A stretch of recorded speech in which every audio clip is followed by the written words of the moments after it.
Hello Telugu audience, మీకు ఒక చిన్న స్టోరీ చెప్తాను. రోహిత్ అండ్ చరణ్ చాలా మంచి బెస్ట్ ఫ్రెండ్స్.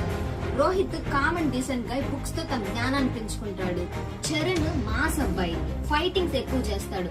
రోహిత్ చరణ్ దగ్గర ఏం మాట తీసుకున్నాడు, అందువల్ల చరణ్ కి ఏమైంది, రోహిత్ ఒంటరితనం తట్టుకోగలిగాడా, అందువల్ల ఎలా మారాడు, ఇందులో హీరోస్ ఎవరు, విలన్స్ ఎవరు, హీరోస్ కి విలన్స్ కి మధ్య ఏం జరిగింది, స్టోరీ అంతా చాలా ఇంట్రెస్టింగ్ గా ఉంది కదా.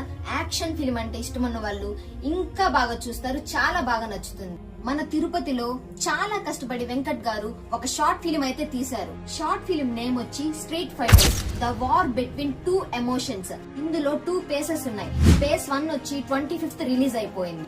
phase 2 వచ్చి డిసెంబర్ 31st 12 PM రిలీజ్ అవుతుంది. ఫిలిం ని చూడాలంటే యూట్యూబ్ లో VY క్రియేషన్స్ సెర్చ్ చేసి లైక్ అండ్ సబ్స్క్రైబ్ చేయండి. వెంకట్ గారు అండ్ వాళ్ళ 26 స్కూల్ ఫ్రెండ్స్ చాలా కష్టపడి ఈ షార్ట్ ఫిల్మ్ తీశారు. ఖచ్చితంగా అందరూ సపోర్ట్ చేయాలి.